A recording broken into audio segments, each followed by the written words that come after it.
Sir నమస్తే sir. నమస్తే అండి. సార్ మీ పేరు సార్? నా పేరు ఎం సత్యనారాయణ అండి. స్కూల్ అసిస్టెంట్ ఫిజికల్ సైన్స్, జిల్లా పరిషత్ హై స్కూల్ పెదవేగి. సార్ ఇప్పుడు జగన్మోహన్ రెడ్డి అధికారంలో ఉన్నప్పుడు స్కూల్ పరిస్థితులు ఎలా ఉన్నాయి? ఇప్పుడు కూటమి ప్రభుత్వ అధికారులకు వచ్చిందా స్కూల్ ఫెసిలిటీస్ అన్ని ఎలా మార్పులు ఏం చెందాయా లేదంటే పాత పద్ధతులు ఉన్నాయి సార్? చాలా వరకు మార్పు వచ్చిందండి ఇందులో. ఇదివరకు అయితే కనుక బుక్స్ మెయిన్గా బాగా ఎక్కువ వెయిట్ ఉండేవి. చాలా ఎక్కువ బుక్స్ ఇచ్చారు. ఆ బుక్స్ బ్యాగ్లో పెట్టిన అంటే బ్యాగ్లో అంత క్వాలిటీగా ఉండేవి కాదు. అందులో పెట్టంగానే చిరిగిపోయాయి. పిల్లలు చాలా ఇబ్బంది పడేవాళ్ళు మళ్ళీ అవి. కానీ ఇప్పుడు మా బుక్స్ వెయిట్ చాలా వరకు తగ్గిపోయింది, సగానికి సగం తగ్గింది. అలాగే తెలుగు, హిందీ, ఇంగ్లీష్ 3 కలిపి ఒక బుక్ ఇవ్వడం వల్ల, సెమిస్టర్ వైజ్ సిస్టమ్ అమలు చేయడం వల్ల మెయిన్గా మనకి వెయిటేజ్ తగ్గడం అనేది చాలా పిల్లలకి చాలా హాయిగా వాళ్ళు ఫీల్ అవుతున్నారు.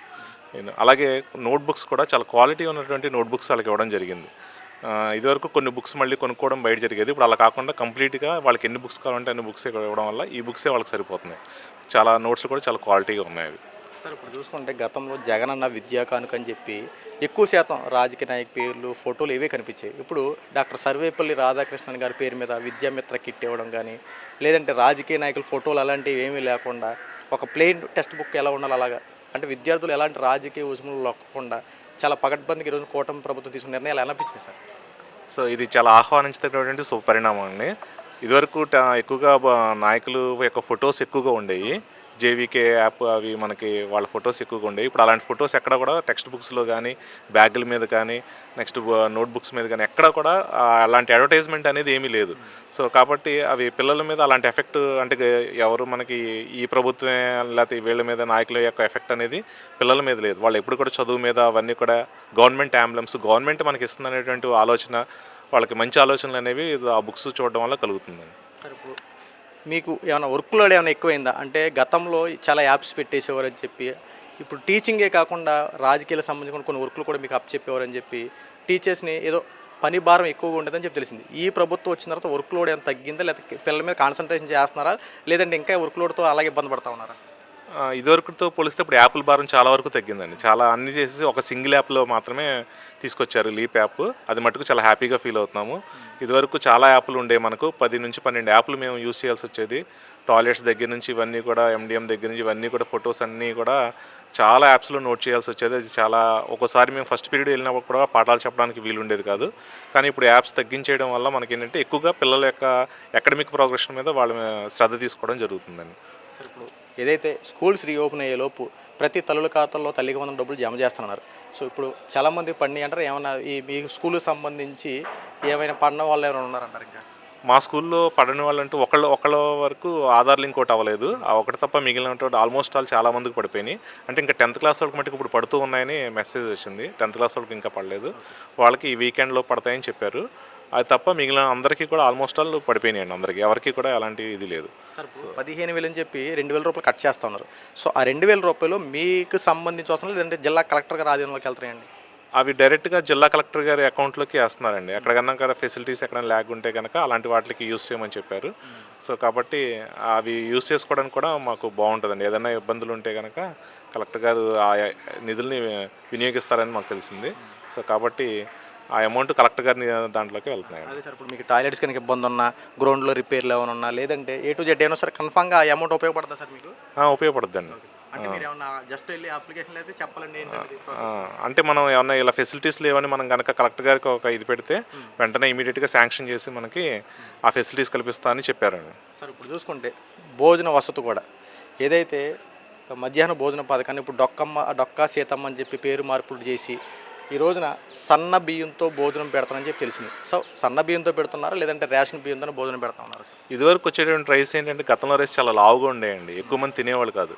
అంటే కొంతమంది 60 to 70% మాత్రమే తినేవాళ్ళు. కొంతమంది మాకు కడుపులో నొప్పి వస్తుందండి, మేము తినలేమండి అనేవాళ్ళు కొంతమంది ఉండే, 30% స్టూడెంట్స్ అలా ఉండేవాళ్ళు. కానీ ఇప్పుడు ఇవి బాగా ఫార్టిఫైడ్ రైస్ వస్తున్నాయి, చాలా సన్నగా ఉంటున్నాయి. మన ఇంట్లో ఎలా వండుకుంటామో అలాగే ఉంటుంది రైస్. చాలా క్వాలిటీగా, టేస్టీగా చాలా బాగుంటుంది. కాబట్టి మొత్తం అందరూ 99%, 100% ఎవరన్నా ఒకళ్ళిద్దరు తప్ప ఆల్మోస్ట్ అందరూ కూడా స్కూల్లోనే భోజనం చేస్తున్నారు. ఇబ్బంది ఏం లేకుండా అందరూ కూడా. మంచి మెనూ కూడా ఉంది. మెనూలో కూడా కొన్ని మార్పులు చేశారు ఇదివరకు. ఆ మార్పుల వల్ల కూడా మనకి ఏంటంటే మొత్తం అందరూ కూడా సో అన్ని రోజులు ఇక్కడే తింటున్నారండి. సార్ ఇప్పుడు పిల్లలకి ఎడ్యుకేషన్ పరంగా ఎలాంటి శ్రద్ధ తీసుకుంటున్నారు ఇక్కడ? ఎడ్యుకేషన్ వచ్చేటప్పటికి ఇదివరకు అంటే పిల్లల్ని ముందు క్లాసులో ఎవరైనా ఇంకా వీక్ అంటే ఒక 3 years బ్యాక్ ఏంటంటే సడన్గా ఇంగ్లీష్ మీడియంలోకి షిఫ్ట్ అవ్వడం జరిగింది. దానివల్ల ఇంగ్లీష్లో చదవడం రాయడం తెలుగు మీడియం నుంచి ఇంగ్లీష్ మీడియంలోకి రావడం వల్ల కొంచెం ఇబ్బంది పడేవాళ్ళు బాగా. సో కాబట్టి మేమేంటంటే ఇప్పుడు ఇంగ్లీష్ మీడియం మీద ఎక్కువగా శ్రద్ధ చూపిస్తున్నాం. ఇదివరకు 3-4-5 తరగతులు కూడా ఇక్కడే కలిసి ఉండేవి. దానివల్ల కొద్దిగా కాన్సన్ట్రేట్ చేయలేకపోయాం. చిన్నపిల్లలు పెద్దవాళ్ళు ఇక్కడ ఉండడం వల్ల అలా కాన్సన్ట్రేట్ చేయలేకపోయాం. ఇప్పుడు 3-4-5 సెక్షన్స్ వేరే క్లాసెస్ షిఫ్ట్ చేయడం వల్ల హై స్కూల్ స్టూడెంట్స్ మీద ఎక్కువగా మేము కాన్సన్ట్రేట్ చేసి వాళ్ళకు పూర్తిగా ఇంగ్లీష్ మీడియంలో చక్కగా చదివేటట్టు మేము తర్ఫీదునిస్తున్నాం అందరికీ కూడా. 1 or 2 yearsలో అందరూ కూడా ఫుల్ ఇంగ్లీష్లో వాళ్ళ కాన్సెప్ట్స్ని చక్కగా నేర్చుకోగలిగినటువంటి క్యాపబిలిటీ వాళ్ళకి వచ్చేస్తుందండి ఆటోమేటిక్గా. సబ్జెక్ట్ సంబంధించి ఫ్యాకల్టీస్ ఉన్నారు కదండి, అందరూ ఉంటున్నారా లేదంటే ఏమైనా ఒక సబ్జెక్ట్కి 2 టీచర్లు ఏమైనా ఫ్యాకల్టీ ఏమైనా లోపం ఇక్కడ ఏమైనా ఉందంటారా?